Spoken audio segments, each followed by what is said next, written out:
আসসালামু আলাইকুম। আজকে আমরা যেটা কথা বলবো যে একটা কন্টেন্ট হওয়ার পরে যখন ওই কন্টেন্টটা আমরা একটা ওয়েবসাইটে আপলোড করব। ওয়েবসাইটে আপলোড বলতে বোঝানো হচ্ছে ক্লায়েন্ট আপনাকে যে কাজটা দিবে ওই কাজ নিয়ে কোনো একটা ওয়েবসাইটের জন্য অন পেজ করতে হবে। আমরা জেনেছিলাম যে এসইও 3 প্রকার: on page, of page, technical. On page হলো আপনার ওয়েবসাইটের ভিতরে যে কাজগুলো সেটাকে বলা হচ্ছে অন পেজ। এইখানে আমরা যে কিওয়ার্ডস রিসার্চ করেছি, কন্টেন্ট লিখেছি, এগুলো দিয়ে আমরা অন পেজ করব। তার মানে ক্লায়েন্টের কোনো ওয়েবসাইটে গিয়ে এই ইনফরমেশনগুলো আমরা সাবমিট করব। এই যে সাবমিট করার যে প্রসেস, এই লেখাকে সাজানো যে প্রসেস, এইটাকে বলা হচ্ছে আপনার অন পেজ এসইও।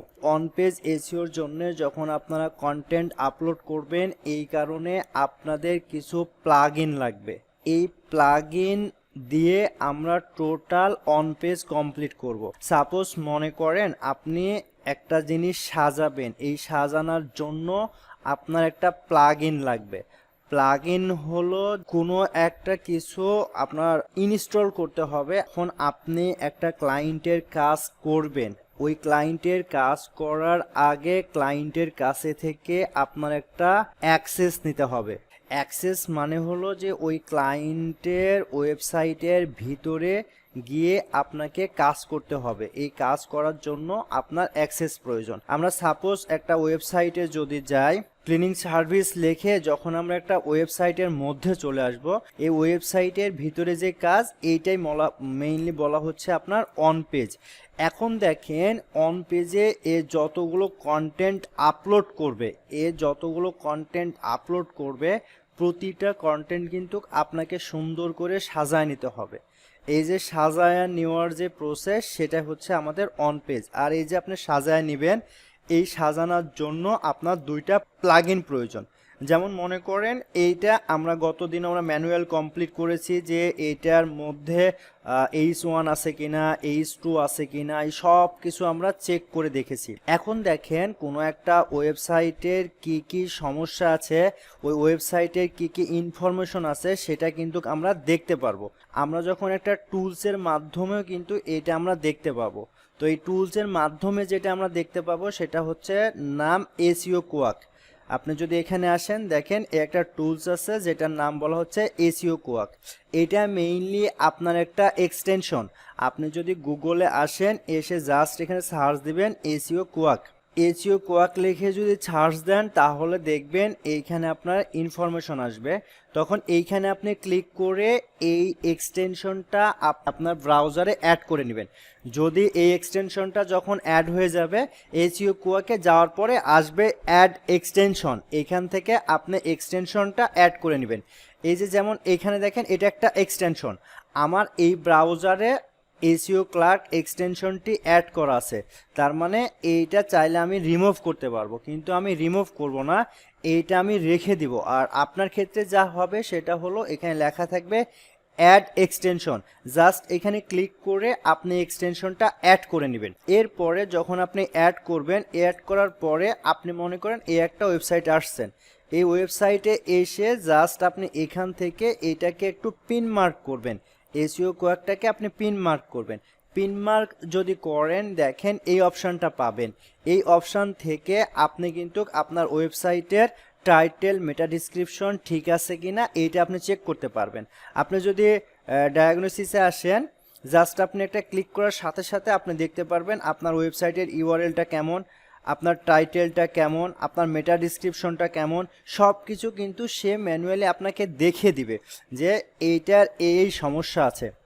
এই যে এইটা আমরা গত ক্লাসে যেটা করেছিলাম, আমরা এটা ম্যানুয়াল করেছিলাম, বাট এখন দেখেন একটা টুলসের মাধ্যমে কিন্তু আপনাকে বলে দিচ্ছে যে এটার টাইটেল এটা আছে, এটার মেটা ডিসক্রিপশন এটা আছে। তার মানে প্রতিটা ইনফরমেশন কিন্তু আমরা এখান থেকে চেক করে নিতে পারবো। ঠিক আছে, এই জিনিসটা কি আপনারা বুঝেছেন বলেন তো? এই ওয়েবসাইটের ভিতরে যদি যেতে চান, ভিতরে যাওয়ার জন্য আপনার কিন্তু পারমিশন দরকার হবে। এই যে এই ওয়েবসাইটের ভিতরে আসার জন্য যে পারমিশন, এটাকে বলা হচ্ছে আপনার অ্যাক্সেস। তার মানে আপনি যখন কাজ করবেন একটা ওয়েবসাইটের ভিতরে গিয়ে আপনার অন পেজটা কমপ্লিট করতে হবে। অ্যাক্সেস যে নিব, এইখানে বিভিন্ন প্ল্যাটফর্ম থাকে, এই প্ল্যাটফর্মটাকে আপনাকে বলা হচ্ছে সিএমএস। যে আপনি একটা ওয়েবসাইট যখন বানাবেন সেটা কিসের উপর বানানো আছে, এটাকে বলা হচ্ছে CMS, content management system. CMS এর পূর্ণরূপ হলো কন্টেন্ট ম্যানেজমেন্ট সিস্টেম। তার মানে দেখেন, আপনি যখন একটা বাসার বাহিরে যদি তালা দিয়ে রাখেন তাহলে কিন্তু সেই বাসার মধ্যে প্রবেশ করা যাবে না। এক্স্যাক্টলি আমরা যখন ওয়েবসাইটের অন পেজ কমপ্লিট করতে চাইবো তখন কিন্তু সেখানে অ্যাক্সেস নিয়ে ওয়েবসাইটের ভিতরে যেতে হবে। এখন দেখেন এই সিএমএস বলা হচ্ছে কন্টেন্ট ম্যানেজমেন্ট সিস্টেম। মনে করেন এটা যদি আপনার বাসা হয়, এই বাসাতে আসলে আপনার অ্যাক্সেস নিতে হবে।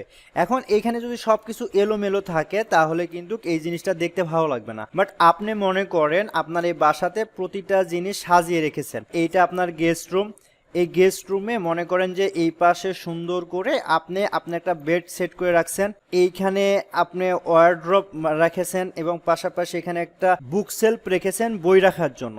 এবং এইখানে আপনি অনেক অংশে ভাগ করেছেন, যে এইখানে মনে করেন কাজী নজরুলের বই থাকবে, এখানে ইসলামিক বই থাকবে, এখানে আপনার উপন্যাস থাকবে। প্রতিটা জিনিস কিন্তু সুন্দর করে সাজিয়ে রেখেছেন। এবং পাশাপাশি মনে করেন এইখানে আপনার একটা সোফা সেট রয়েছে এবং এটার সামনে একটা রয়েছে আপনার টি টেবিল। ঠিক আছে, এই যে দেখেন, যখন কেউ এই গেস্ট রুমে আসবে, এসে যদি দেখে এই রুমটা কিন্তু সাজানো গোছানো আছে। প্রতিটা ওয়েবসাইট যখন আপনি সাজিয়ে নেবেন, গুছিয়ে নেবেন, এই সাজানো গোছানোর জন্য কিন্তু আপনার একটা সিএমএস প্রয়োজন, যেটার নাম হলো কন্টেন্ট ম্যানেজমেন্ট সিস্টেম। বিভিন্ন ওয়েবসাইটের বিভিন্ন সিএমএস থাকে, এই সিএমএস গুলো এক এক রকম।